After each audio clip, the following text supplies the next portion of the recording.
ગરવા ગિરનારમાં એક ચારણનું નેસડું છે. એમ કહેવાય કે નાગા બાવાની જમાત નીકળે અને એમાં વધારે પડતી ભાંગ અને ગાંજો પી ગયેલા એક સાધુ છે. ગરવા ગિરનારની ગોદમાંથી જય ગિરનારી કરતા કરતા આ બાવાની જમાત નીકળે. હિંગોળ નદીમાંથી નીકળેલા આ સાધુ છે.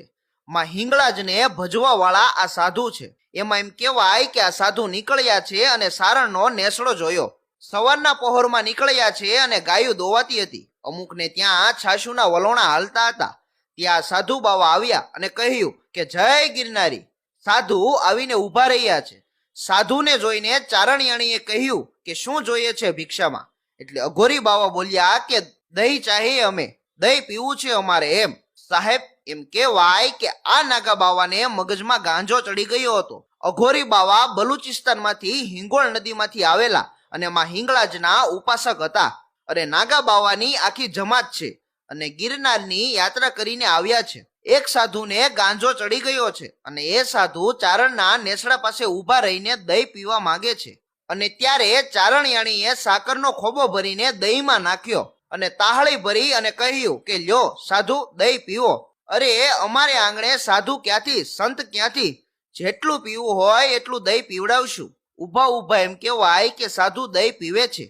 આખી તાહળી ભરીને સાધુ દહીં પી ગયા અને એમ કહેવાય કે દહીં પીતા જ સાધુ બાવાના મગજના તાર ખુલવા લાગ્યા. દહીં પી લીધા પછી સાધુ થોડીક વાર બેઠા અને પછી નીકળવા ટાણે કહ્યું કે માં જગદંબા માડી, કુછ ચાહીએ તો માંગ લે. એટલે સાધુ કઈ કહે છે કે તારે જે જોતું હોય તે માંગી લે.